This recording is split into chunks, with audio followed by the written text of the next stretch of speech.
The values of theta and p if the equation x cos theta plus y sin theta equal p is the normal form of the line under root 3x plus y plus 2 equal to 0 ना।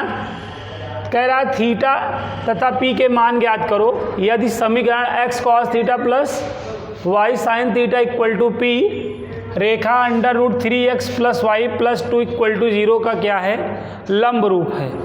ठीक है, रेखा को लंब रूप में परिवर्तित करना आपको प्रीवियस क्लास में हम बता चुके हैं। लाइन को नॉर्मल फॉर्म में कैसे कन्वर्ट करते हैं ये चीज़ आपको हम प्रीवियस क्लास में सिखा चुके हैं।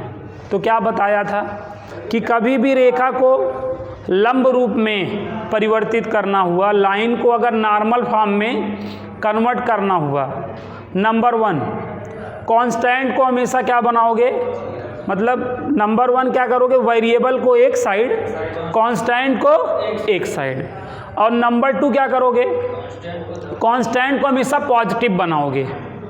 ठीक है ना। तो पहले आप 2 नंबर तक कर लीजिए। देखिए यहाँ पर देखें बच्चों, x वाले को क्या करें आप, वेरिएबल वाले को एक साइड और कांस्टेंट वाले को क्या करें आप, एक साइड कर लें, है ना। और कांस्टेंट जब भी निगेटिव मिले माइनस का आपको मल्टीप्लाई कर देना होगा। कांस्टेंट को हमेशा याद रखें लंब रूप में, नॉर्मल फॉर्म में कांस्टेंट को हमेशा पॉजिटिव बनाना होता है। ठीक है ना। तो यहाँ देखो माइनस मिला है ना, तो क्या करें आप, माइनस का बोथ साइड में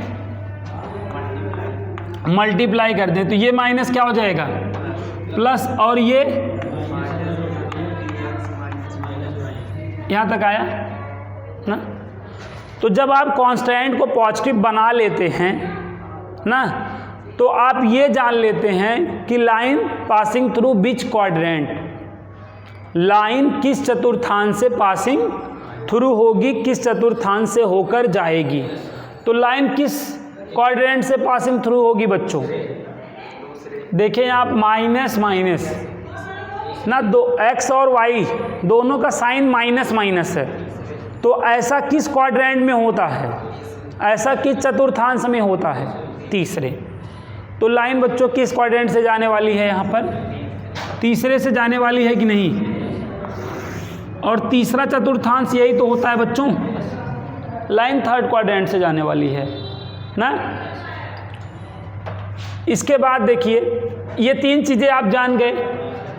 पहला काम आपको क्या करना है, आप जान ही गए हैं, x और y वाले को एक तरफ करना है और कांस्टेंट को एक तरफ करना है। उसके बाद कांस्टेंट को हमेशा पॉजिटिव बना लेना है, और नंबर 3 आपको जान लेना है कि line passing through which quadrant, line जो है किस क्वाड्रेंट से जाएगी, किस चतुर्थांश से जाएगी ना। और चौथा आपको क्या करना है बच्चों, चौथे स्टेप में क्या करना है, अंडर रूट ए स्क्वायर प्लस बी स्क्वायर में वैल्यू रखने पर जो आता है उसका आपको डिवाइड दे देना होता है। इस टर्म में क्या कर देना होता है, डिवाइड। ए की वैल्यू क्या होता है, एक्स का कॉफिशिएंट, है ना। ए की वैल्यू यहाँ पर क्या होगा बच्चों, जो एक्स का कॉफिशिएंट है क्या है, बी की वैल्यू कौन बनेगा बच्चों, जो वाई का कॉफिशिएंट है ना। अब इसको सॉल्व कर लो, तो यहाँ से 3 और ये 1 क्या आएगा बच्चों, अंडर रूट 4 का स्क्वायर रूट क्या होता है 2। तो अब आपको 2 का क्या कर देना है, इस टर्म में क्या कर देना है, प्रत्येक पद में आपको 2 का डिवाइड दे देना है। ठीक है, आइए दीजिए, x into minus under root 3/2 है ना, यहाँ पे प्लस y इंटू ये जो माइनस है यहाँ पे -1/2 है ना, 2/2। बताएं यहाँ तक आया बच्चों। ऐसा कर देने के बाद ये चौथा ये स्टेप डिवाइड कर लेने के बाद बच्चों, डिवाइड कर लेने के बाद जो फॉर्म आती है वो नॉर्मल फॉर्म कहलाने लगती है। अब ये नॉर्मल फॉर्म बन गया बच्चों, ये नॉर्मल फॉर्म बन गया है। अब आप नॉर्मल फॉर्म आपको ये देखना है, इसको देखना है। इसको आप देख रहे हैं बच्चों, क्या देख रहे हैं कि x के बगल क्या है, आपकी नॉर्मल फॉर्म में x के बगल क्या है ना, तो आपको क्या देखना है, कॉस में देखना है ये किसकी वैल्यू है।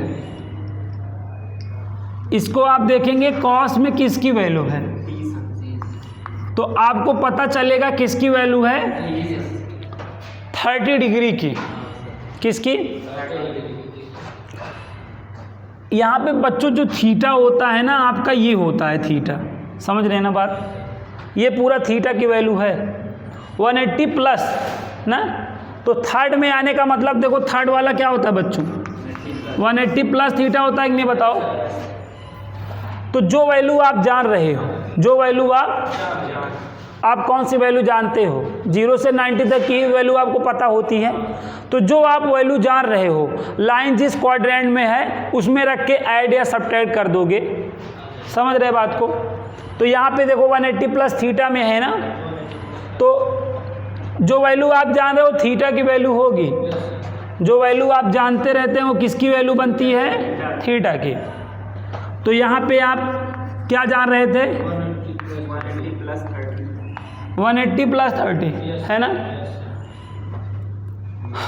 y इंटू साइन ना, यहाँ देखो x के बगल कॉस होता है और y के बगल, तो अब साइन में जो एंगल यहाँ लिए रहोगे हमेशा वही सेम एंगल यहाँ पे भी हो जाया करता है। क्यों बच्चों, 2 से 2 को कैंसिल कर दो, 1 बोलो। तो ये क्या हो गया, x cos 210 और बगल y sin 210 इक्वल टू 1। अब इसका आप कंपेयर किससे करेंगे, फॉर्म दे रखा है, किससे कंपेयर करना है, क्वेश्चन में दे रखा है x cos theta plus sine theta equal to p से। तो यहाँ पे थीटा की वैल्यू क्या आ गई, 210। ज़्यादा बेटर है कि इसको आप रेडियन में चेंज कर लें। किस में, एंगल को रेडियन में चेंज करने के लिए क्या होता है बच्चों, पाई अपान 180 का मल्टीप्लाई कर देना होता है। अब ये देखो ऐसे कर दोगे, 3 सते 3 छंग 18, तो 7 पाई अपान 6 आ गया, बोलो। और यहाँ देखो